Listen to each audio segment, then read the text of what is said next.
Hi, everyone, and welcome back to the Letting Go Cafe's podcast with conversations about change.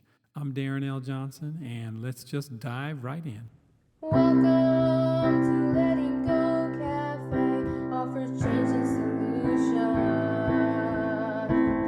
live conversations, and real talk for you. Letting Go Cafe. Today, we're going to talk about the F word. I don't know what word you're thinking about, but I'm talking about forgiveness. Today, I'm going to challenge you, so get ready. Grab your personal journal, grab a glass of water, and get comfortable because today I'm going to take you for a ride as we talk about the F word. But first, I want to go through a couple of fun facts. And this is really for me to be able to frame up this conversation about forgiveness. And that's the F word. Elvis Presley recorded 710 songs, but only 40 became hits, which gave him a success rate of 5.6%. Picasso painted 1,885 works of art, but only 30 were famous or have become famous. That's a success rate of 1.5%.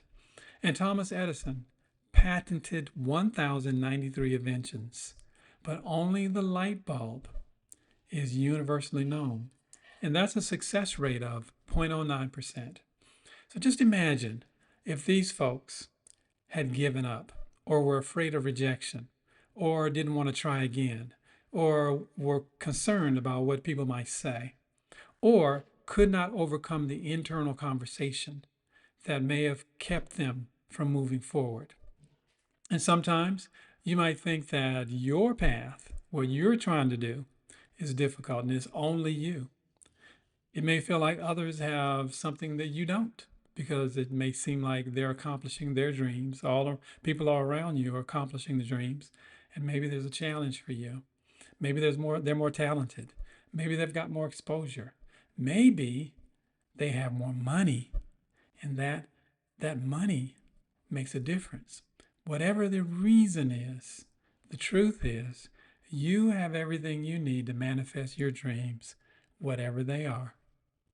And I'm going to talk more about manifestation of dreams in another podcast. But today, I'm using that to frame up this conversation around forgiveness, because what happens is we tend to keep ourselves from rising up. And Maya Angelou talks about how powerful it is when we rise up to greet and meet our challenges. But sometimes we hold ourselves back because we have not yet learned or developed the art of forgiveness. Being able to forgive oneself is what helps remove the barriers to moving forward and accomplishing dreams and goals. And so, how do we rise up? And one of the ways is that we never give up. Never give up on what it is that we believe in and what we want to do. And don't let the challenges along the way become your reality. View them as bumps in the road, bumps that can be overcome. And don't give power to the challenges in your life. Keep your power. Never give up. Never quit on yourself. Be persistent. Believe in you. See challenges as opportunities for growth. And so with that comes the opportunity to forgive. Being forgiving frees your mind and your spirit and your body. It allows you to let go. And by now, you may be asking, well, where do I start? How do I get started on this? Well, you start by first forgiving yourself. That's the first person you want to forgive, because oftentimes we have done things in the past and we hold on sometimes to guilt. We might hold on to shame. We might hold on to things that keep us from moving forward, and we don't even realize we're holding on to them.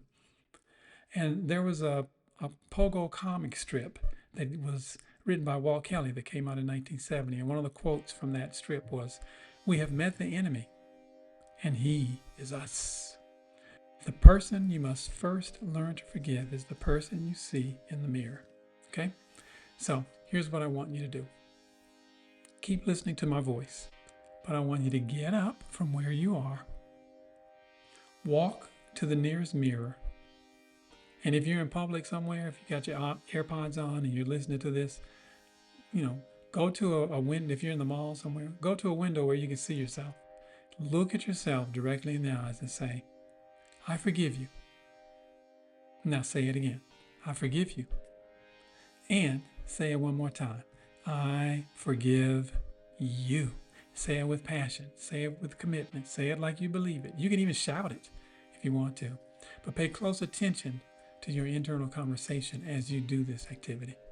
And what you say to yourself becomes really important.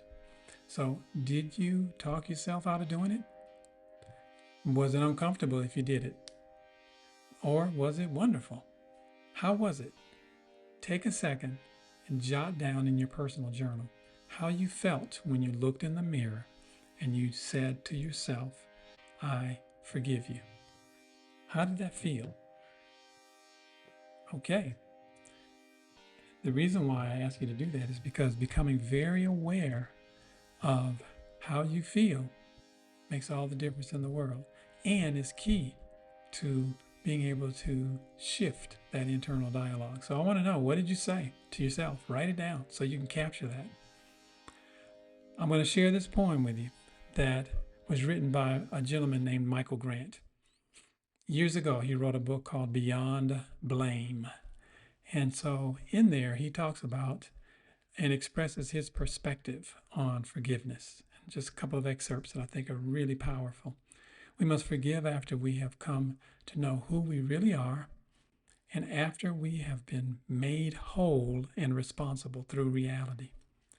Forgiveness, that marvelous, purging, resentless, purifying act of magnanimity, soothes the souls of both the perpetrator and the victim.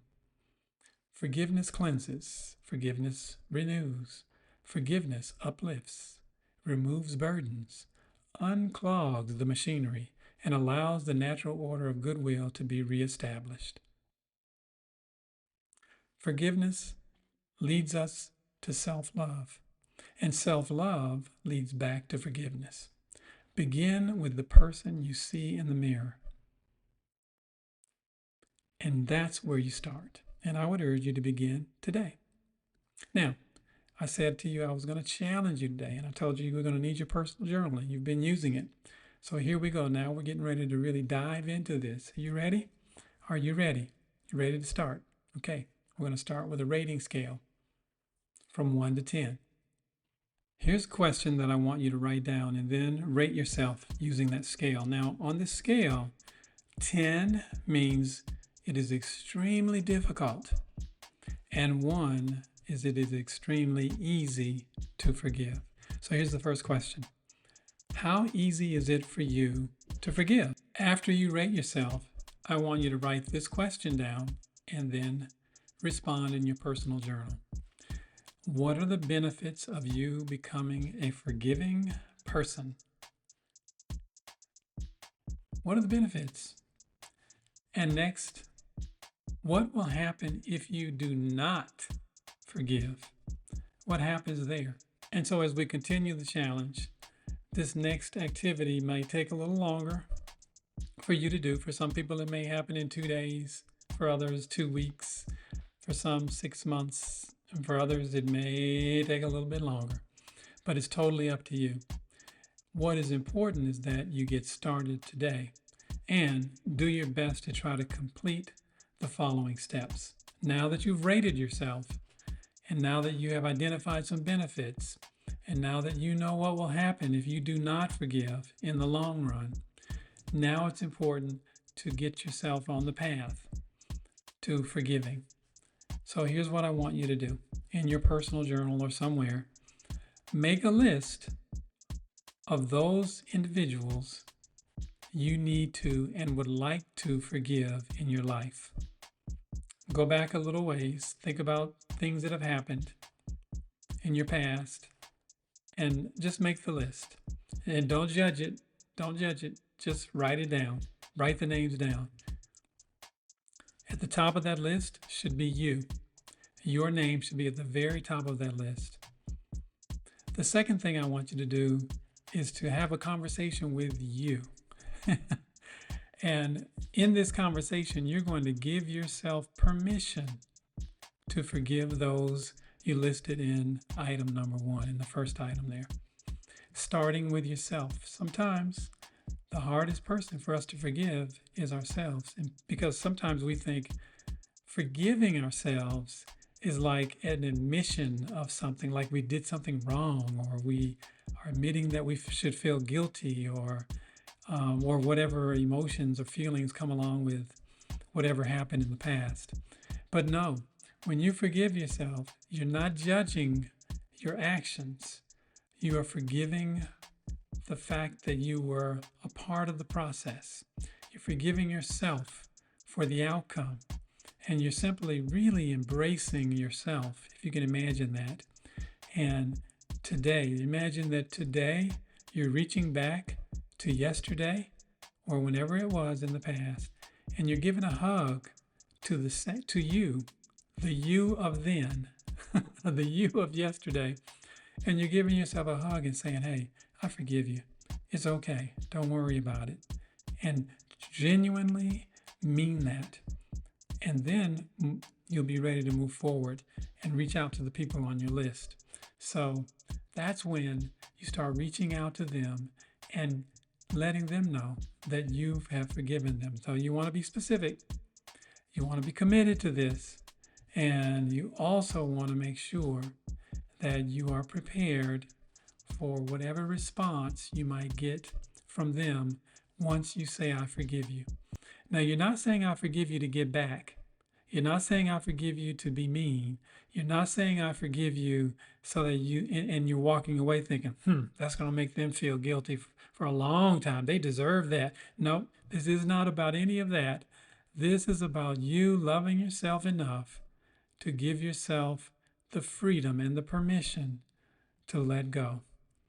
And by doing that, you won't even realize that you have opened up, how much space you've opened up in your heart and in your life to be able to move on to something new and exciting in your life that really will help you to manifest whatever dreams you might have. So the process of forgiving is really easy to say, but it is definitely difficult to do for some people. And it is also necessary to do. So you'll find that your soul will be positively and spiritually fed when you take yourself through this process. I promise you. And so I really like this quote from Robert Schuller, who talks about forgiveness in his book, Tender-Minded Faith for Tender-Hearted People. Here's a quote. Hidden hurts in the heart can nurture and nourish negative thinking. Often, the most painful wounds are not the scars that are outwardly seen, but the hidden wounds deep in the heart. Forgiveness allows you to begin to move from a place of pain and suffering in some cases to a place of peace and harmony. Finally, on forgiveness, our ancestors created a wonderful way for you to know when to forgive. For example, in the Christian Bible, there's a quote in Ephesians, and it says, get rid of all the bitterness, rage, and anger, brawling and slander, along with every form of malice. Be kind and compassionate to one another, forgiving each other.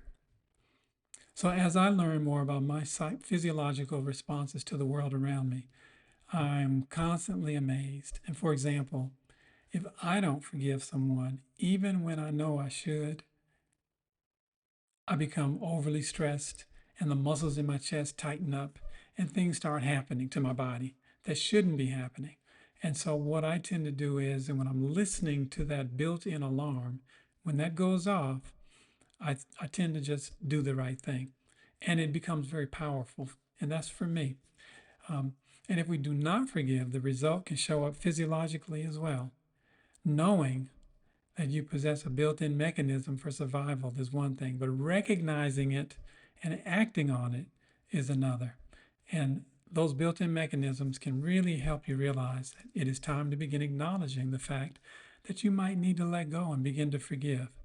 So your body is a vessel, as you know, through which you will carry out your purpose. And you have to take good care of the vessel in order for the vessel to help you do what you need to do in your life. If your body breaks down because you have developed a habit of not forgiving, then your ability to succeed could be consistently challenged. Until next time, take good care of yourself. Letting go.